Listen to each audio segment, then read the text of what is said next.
Welcome back to Minute the Gaming. As it's me, Jeff, right here, and today we're gonna go and talk about how Final Fantasy VII Rebirth destroyed me. This game literally destroyed me. This game literally destroyed me. This game literally destroyed me. I say it 3 times because it is really that important to put out the points that I'm talking about. It's really literally just destroyed me, okay?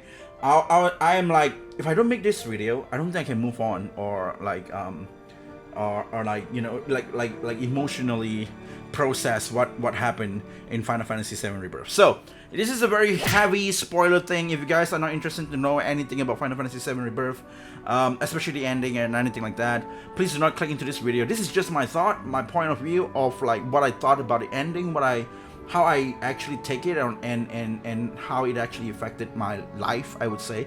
As there is 3 points that you guys can see now. Okay, we're gonna go into it. Like, first thing, I wanted to cut my hair. My hair is very shitty right now. I did not, because I was so like, you know, depressed, and it's just down. Okay, if you guys didn't know, I'm just gonna put it out there right now. Final Fantasy VII Rebirth. If you guys played this game, you guys will know that Aerith dies. You know, it's just basically, this is what happened. This is what happened. This is Aerith, right? This is Aerith. And now I have a Masamune, okay? Let's take it away. Take it out. Okay. Let me use some haki first. Okay, now it's a black sword. And then, oh no, like this. This is how it is. This is what happened in the ending of Final Fantasy VII Rebirth. so, you know, and I was like, okay, so you died, or you didn't die. So she died, but technically not. That's actually what happened. That's why I can't process it. So we're like, what just happened? And I try to watch a lot of videos. I try to, you know, just try to make sense out of things. That's what I'm supposed to say. And I can't make sense out of it because nobody knows what is happening. You gotta play the latest. You gotta play the next game in order to really know what actually happened to Aerith. They just leave this very big, huge, crazy cliffhanger that saying Aerith is dead, but not really, because you actually succeed blocking the Masamune sword. Like okay, you gotta bust the sword, right? This buster sword, right, actually deflect Masamune. Pam. And we actually did that. We deflected. Okay, we actually deflected. But she still dies. So it's like playing around with your mind. It's like, oh, okay, there is another word that she is alive. But now, my theory about this is, if you play the game, there is this scene where everybody being that nakama shit, you know, like nakama means, you know, teammates, partner, or anything like that. The nakama shit happening, you know, like One Piece, like everybody have the X thing, nakama shit, and then, you know, people just cry. The nakama shit moment. They have that nakama shit moment. So, yeah, what happened in that nakama shit moment is they open up this portal thing. Like, if you guys played the first one, before they fight the Arbiter of Fate or something like that, they got this weird fate thing that they fight, and then they change the story of Final Fantasy VII Remake. They would say, from now on, it's gonna be a different story. They are selling that, but yet they're making it the same. So I don't get the sense of why do they need the nobodies and the Heartless in the first place, which is the Whisper, because they come in 2 color right now, which is weird. But yeah, you know, I just saying that only Cloud went inside. Okay, if you see that scene, so none of the other, they just helped them open it up, and then I think after Cloud went inside, it just closed, but they still can go through there. But only Cloud changed his path.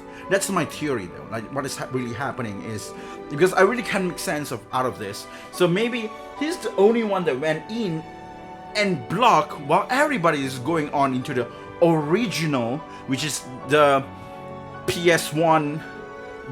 I don't really like to say that because I have another point of view with that. I don't really like to say it's original, but you know, I'm trying to make like Okay, I'm gonna tell you guys why is the reason I don't like to tell it into original. So, in video games, there is budget, there is limit. This is the backstory of them. All right, the CEO probably will tell you, I want the next game out. I want the next game. I want Final Fantasy VII remake. I want you to make this game. Or during that time in 1990, I don't know, 5 or 6. I don't know when did they start develop, but you know, they probably the CEO was like saying, hey, Sakaguchi, I want the 7. I want the Final Fantasy 7. And then this is how much budget you guys can get. Because it's not really that huge. It is huge, but it's not that huge.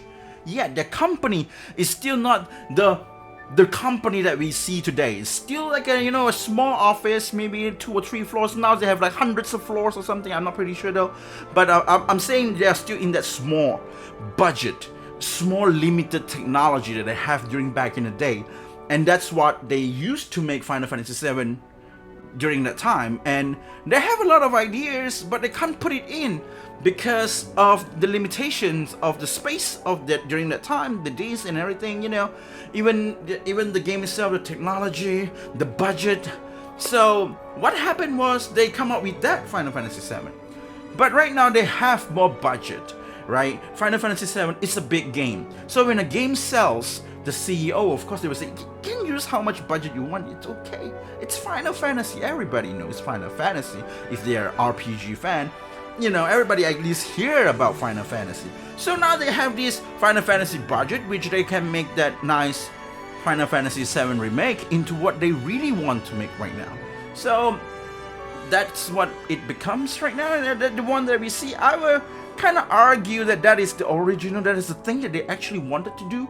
You know, instead of the game. I mean, that is also what they wanted to do, but it's just the limitation of what they have during that. So right now they are doing what they really want to do, and a lot of other things that I didn't manage to put in, they want to put in as well. And hence, you know, that is my argument of this could be the real original Final Fantasy VII. But okay, with that aside, so what I'm actually trying to say is, okay, I said that Cloud went inside. He alone, he saw everything, while everybody else, you know, just like seeing the PS1, you know, Final Fantasy VII event that is happening. So that's the word, the PS1 era, the PS1 word. So hence he saw them dead, and then they go like this weird busting, pss, pss, and then, you know, it gets into like different word, and then you see like Arif is bleeding, Arif is not bleeding.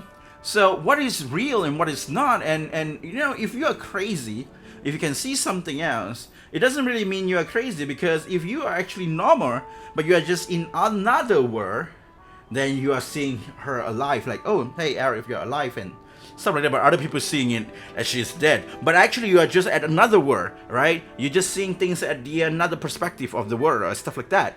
So she is some sort alive, but she is dead, because to everybody else, she is dead. But to Cloud, she is alive. So what is happening?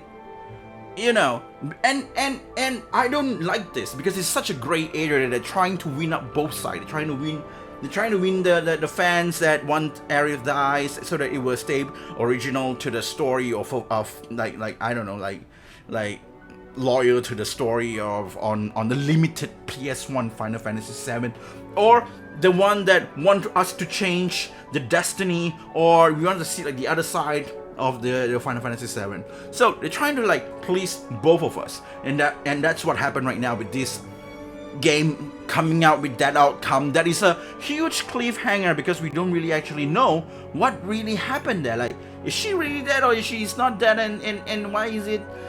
And the most part I hate about this is this scene around here, as you can see. ああ、急いでセフィロスを探し出して倒す。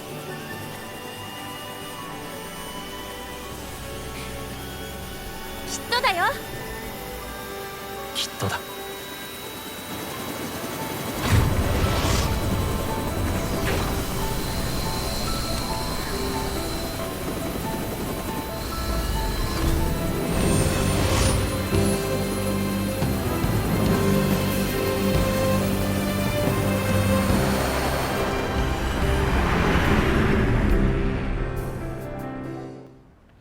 She actually says goodbye, right? As you can see, she says goodbye. It's so sad. Like, the first thing that I really love about Final Fantasy VII Remake is that this very nice, like, you know, goofy kind of feel, kind of like happy, cheerful, like lighthearted, like a really a bright moment, kind of like cheerful game. Like, it's not too dark, it's not too crazy or something like that, you know, because I'm getting sick of that. Like, why do Final Fantasy series have to make people die these days? Like, you remember in Final Fantasy VIII, they have this very nice, you know, recording of the last part where everybody is happy. It's a nice happy ending, you know, and they got together and then they fly to the moon and stuff like that, and then without the song "Fly Me to the Moon," but they actually flew to the moon. But you know, in Final Fantasy IX, that's the best. A lot of people love Final Fantasy IX. See, why is it? It's simple. It's straightforward. You don't really need to have this weird heartless or not heartless shit. Just make them happy, and that's it. People will be happy as well. What's wrong with that? In Final Fantasy X, let me tell you that Final Fantasy X, yes, Tidus got away, but then they went back together. They make another new one in order to bring Tidus back, and then, you know, it's a happy ever after. We love that shit, okay? We don't like dark shit that, oh, you play so hard, in the end it doesn't even matter. You know, like, for example, this is one of the reasons why I don't like to watch Chainsaw Man or like Jujutsu Kaisen, because in the end it doesn't even matter. Everybody dies. That's it. Everybody dies.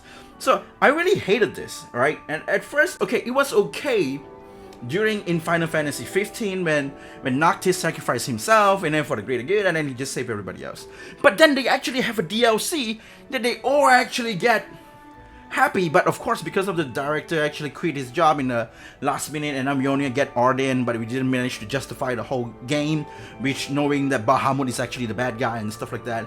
If you guys read the books, read the novel, that's it. If you guys read the novel, you guys will know that, you know, Noctis and Luna Freya actually got married in Alticia or something. Is it Alticia, that place? And you know, it's a nice happy ending as well. The same thing goes to Final Fantasy IV. Okay, I keep talking about PS1. Let's talk about Final Fantasy IV. I didn't play 1, 2, 3. I didn't know, but I think they're still happy ending. Nobody dies, right? Like, they even have this nice twist that Chaos is actually a good guy, you know, that loves the princess or whatsoever. I believe it is in the PS1 game. I'm not pretty sure though, but I think, yeah, it is there. But let's talk about Final Fantasy IV. I played that game. Okay, so Final Fantasy IV, everybody dies or they turn to stones and stuff like that. But at the end of the day, at the end of the game, they still got healed. Somebody got a super soft heal up those who turned to stones, and the one who actually died, like Sid and stuff like that, they did not really actually die. They still come back. And I love this. It's positive, it's nice, it's happy, it makes me feel happy, right? I don't understand with all this, like, I love the Final Fantasy 16, like, 16 is okay, it's kind of great, like, we don't really actually know that the hero dies or not, but we assume that they are still alive, because, you know, you can see the book of Joshua and stuff like that, but and it's like a nice ending where they can actually put 16-2 or anything like that. We don't really know about the future, but that's why we can't really actually talk about it yet that much. It doesn't really gonna support the points that I'm trying to make, but the point that I'm trying to make is like everything have a nice happy ending at the end, which is, this is one of the reasons why I really love Final Fantasy. And what happened now in Final Fantasy VII Rebirth really just changed that. It's just like, it makes me feel so bad. It destroyed me so bad. I even got depressed. I even got some nightmare about Aerie for like 2 or 3 days. I finished up the game around like what, 6 days ago. I'm not pretty sure though, but it really messed up my head quite like real. Like you know, you got this like, it makes me feel like I can't play the game anymore. I can't play Remake anymore. I can't play Rebirth. I just stopped. I was so ready to play for 200 hours, because they say at least 200 hours you can use it to platinum the game. I was so ready to do that, but then because now a lot of people, they just keep posting small clips and stuff, and it's really kind of spoiling the game a little bit for me, because I bought the I bought the game day one. Okay, I don't want to get spoiled. That's why I bought the game day one. If I didn't buy the game day one and I'm waiting it for the sales and whatsoever, of course it's on me if the internet spoiled it for me, right? Of course it's on me then. But I bought it in day one. Of course I want to experience every single thing myself, right? I don't want any spoilers. I don't want any shit. So what happened during then was, it's just that I've been seeing some of the clips because it's starting to get into 1 week into the release, and it was just like, okay, this is bad. I gotta finish up the game. So I finished up the game first. I just focused on the story. I was playing out, enjoying the side quests and stuff, but ever since I reached Cosmo Canyon, Cosmo Canyon, I didn't actually do any side quests. I was just focused on the story. I just rushed it from there, finish up the story, and then I would say, like, okay, I will play it again. But that is actually the biggest mistake that I probably did in my life. But because after I finished that story, it destroyed me. And this is how I feel. Imagine you have a girlfriend, right? You have, or boyfriend, girlfriend, whatever, whichever. Okay. So you guys are kind of like in okay situation, but then one day you realize he probably cheating, or like, you know, having texting some other guys or like other girls or something like that. Okay. So what happened during then is you guys have a date. You guys don't want to confront this yet. Okay. You guys don't want to confront this. You guys just like, maybe it's just I'm overthinking it or something like that. But what happened there was, one day you guys have a date, and then you guys finishing the date, and then you guys, I mean, like, okay, you want to be this nice gentleman, send her back, or send him back, whatever, right, whichever. So what you want to do there is like, oh, come on, okay, it's okay, I had a good time, let me send you back. And then when you try to send her back or he back, you know, what happened there is she probably just tell you that, hey, instead of sending me back home, can you send me to this location? And then you'll be like, okay, sure, why not? Yeah, anything you say, babe. And then after that, you send her to that location.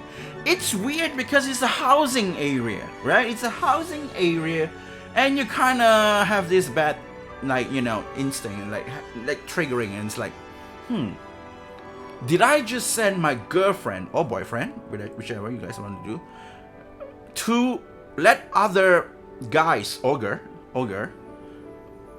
fuck them?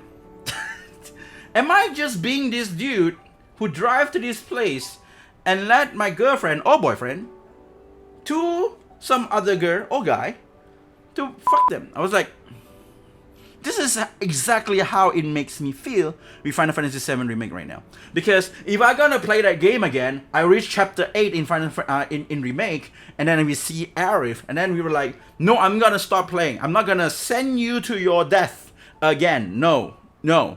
That's just how it makes me feel. It doesn't have this enjoyment feeling anymore. You know, before this, it have this like, oh, like, you know, this very nice, cheerful, and this moment, kind of like when they walk to calm, they have this nice talk and stuff like that. And then during this, you know, they have all this happy moment, but then it's all destroyed because of this one particular moment, just at the ending of Final Fantasy VII Rebirth.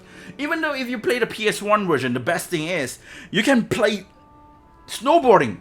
The next thing is still, it helps you. It's snowboarding. Come on, it's a happy event, right? They didn't even end it with that. If they ended with that, with the snowboarding, it's probably gonna be great. You know, they would like, they stick to the meme, they stick to the Aerith is dead, but woohoo! Let me just skate, and you know, that kind of thing. But it's not. They just leave this very bad aftertaste. Cliffhanger. Aerith was left alone. The plane flew away. They are on their way to skiing. They're getting their trip. Let's go to ski. And then Aerith is the only one that got left behind. You know what happened there? That's what happened there. So that's why this itself destroyed me so bad. It destroyed me so bad. So I'll be frank, I didn't like the ending, because it was like trying to play this safe route, trying to be on both sides. Like, you know, to be frank, multiverse, you know, we have our thought of multiverse. There could be another world where I stick myself at Japan and I didn't come back, and I just stay there. I still keep studying music, focusing more on my music, and I probably got a music career in Japan. And that Jeffu, it probably exists somewhere. I know it. He probably exists somewhere. There could be another me that actually didn't give up when we actually broke up with my girlfriend, but actually, you know, with my ex. But actually, I did try more and try my best to get her back, and we actually did end up together and got married or whatsoever. There is another Jeffu that do that, right? There is another Jeffu that do that. And there is the one that is weird, that's me right now, right? The one that is still trying his hard to chase his dream, You know, as an entertainer, she still want to entertain people and stuff like that. So this is the one that really matters. I don't care about the Jeff who that got the music career. I don't care about the Jeff who that got married. I cared about the Jeff who that is still trying his best to entertainment in whatever platform he is in, right? So this is the weirdest thing. I don't care about the Arif that is alive in another world. I don't care about the Arif that is like in love with Zag or whatsoever. It's fine. I care about the Arif that everybody is right now. And right now, she's dead, right? It's sad. That's it. Like, dude, this destroyed me. She got left over. And that's, of course, that could be the Arif that's alive, which is at the other side. I don't care about that Arif that much. I care about the Arif that is with us together. That is the one that was like, you know, having all this date moment or whatsoever. Fun times together. The one that do Hugh, Danny. You know, that's the Arif that I care about. I don't care about the other Arif. That's it. You put out a slogan. They're trying to sell it like we can save her. They're trying to put all this commercial and stuff, but at the end they just do it as the original. What's the point of playing the remake anymore right now? I can just play the original game or the PS1 version of the game. As I hate to say it, it's the original, you know, I just give you my point. I can just play this, you know, PS1 version and I can just know about the story already, right? Why do I want to play this with more complicated, confusing story? You know, this is just like a super high. Oh man, my hype, my love to Square Enix. Bam! And then it just dropped down just like that because of one ending. Man, I don't want this. I don't want this to happen. But this is exactly how they did it.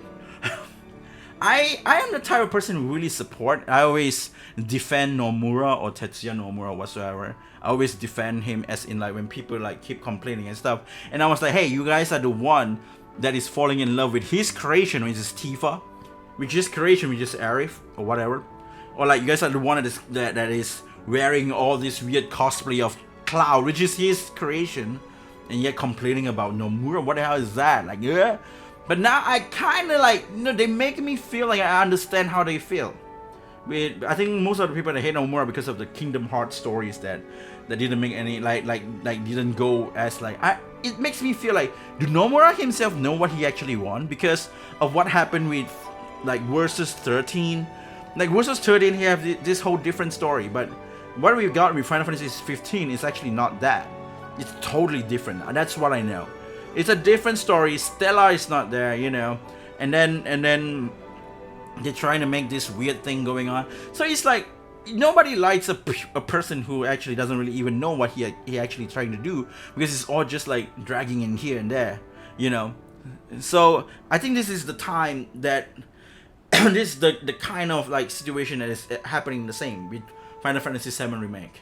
Do they really have the thing that do they actually know what they actually want to do, like, or they're just trying to, you know, please everyone? Because in reality we all know we won't be able to please everyone.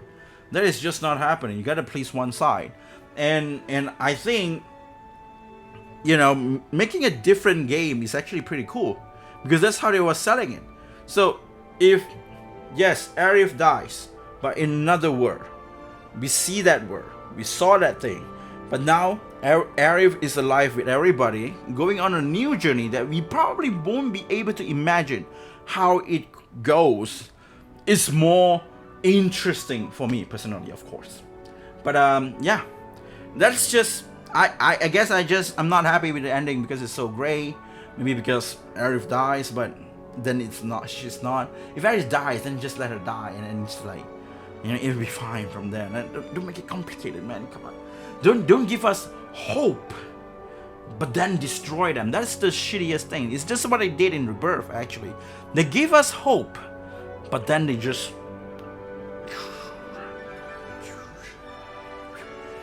Now I don't know. I'm actually getting better from processing all this. I could maybe play the game again, but it's just very hard. Like, oh, let's just bring Arif back to her death, you know. If you guys didn't know, I really love Arif. Like a lot of people, like, you know, if you choose Arif or Tifa, Arif is really like the one that, you know, I really like.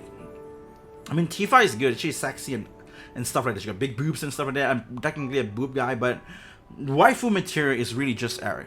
I mean, like in Guy really liked someone. They would take care of her more. They would like really precious her more. They don't really actually care, like, you know, if it's going not, they're not going to get to like physically get them or anything like that. But if they don't care about the girl that much, they actually don't care. I mean, I can kiss you and stuff like that, because people are debating that Aerith is not the real canon heroine, but Tifa is, because they kissed Cloud kissed Tifa, but did not kiss Aerith. But if you see the things that happen between Cloud and Aerith, for me, I think that Aerith really take like Cloud really take Aerith precious. Really, like seeing her as like a person that he really want to protect, like, you know, like really want to like oh, this the precious, the most precious, you know, to Cloud, Tifa, yeah, sure, I kiss her, but that's just the object, you know, kind of feel. That's what I think. Enough with this shit. I just want to put this out there, because I know if I don't put this out there, I won't be able to process what is happening, and I won't be able to move on. So I hope you guys I don't know, what do you guys think? What do you guys think about the ending? That's the thing, man. I want to know what other people think. Am I alone in this? Am I alone with an ending? It's just so weird. I didn't really like it. They keep selling it, because I've been watching a lot of Japanese version of the game as well. The Japanese version of Square Enix. I subscribe to that channel. I've been seeing a lot of those interview from the Japanese. You know, the website from the Japanese side.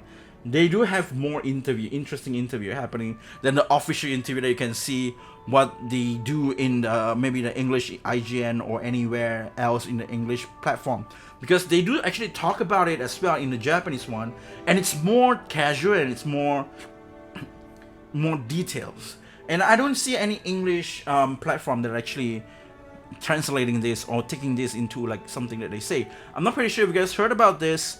But in Nier Replicant, do you know that it's actually Nier series is a very indie game. They didn't get much budget. Same goes with Dragon Guard 1, 2, 3. It's like this hidden gem kind of game. So Yoko Taro never actually expected that he would get crazily sell off and stuff like that, because their salary is also based on whether if their game sells out or not. And of course, because of Nier Automata, suddenly the whole Nier series and then Dragon Guard 1, 2, 3, they all get recognition by a lot of people and stuff like that. You might argue right now, no, I know about the game a long time ago, but yeah, that's the hidden gem. You're one of the special one. You're one of the special one. But Nier Automata is what gets it out to the world. That now a lot of other people who are not Dragon Guard fan or who never actually play those games actually know about them as well right now. Even in Replicant, they didn't have enough budget to actually put a lot of content in it. That's why they don't have ending E with Kaine. That is actually the CEO wanted it to be a happy ending, so they actually made that happy ending as well. And then one thing is the thing that the boat scene. There is this lady boat scene. They didn't have the budget to do that. They actually wanted to put that in, but this time they can put that in, so they put that in. You know, the boat one that you guys, like this weird ship place that you guys go, and then you guys have to fight this weird giant tentacle monsters, which is a little girl. That scene itself, that whole arc, it's not available in the original game. If you guys play Nier Gestalt, Nier Replicant, it's not in there. If you play Nier Replicant 1.22, then it is in there. So that is how, you know, you can get to know more of details about what is actually they thinking about, what inside news you guys can actually get, and that's where I get them. It's all from official Square Enix JP, you know, YouTube channel, and I that's what I watch, and then I hear what they say, and that's where I get my news. So this is very interesting. So the same goes with Final Fantasy VII Rebirth and Remake. you gotta hear what Nojima say. Of course, Nojima did say this. A lot of the story that they make in Final Fantasy VII, they really want people to talk about it. So they kind of make it gray. For example, like Sephiroth's childhood. Like Nojima was saying, oh wait, you guys really want it? You guys really want me to make a story that about Sephiroth's story? I thought I want to leave it gray. I didn't really like the idea of saying it like out loud or something like that. No, I want to leave it gray and let other people think about what is Sephiroth's childhood likes and stuff like that. So, but they actually, you know, it was asked, it was requested, so he actually have to make it. And now we actually know. If you guys play Ever Crisis, you guys probably will know his childhood and you know, stuff like that. So that is where I get the news. Okay, long story short, that's that. Let me tell me what you think about it. Okay, I hope to see you guys again on the next video. Man, yeah, I think that's it. That's it. I think I feel better a little bit right now. Okay, I feel better a little bit right now. Let me know what you think about the ending. I want to know what other people think about the ending. If you guys have finished the game, of course. Okay, see you guys next time. Until then, I'll be seeing ya.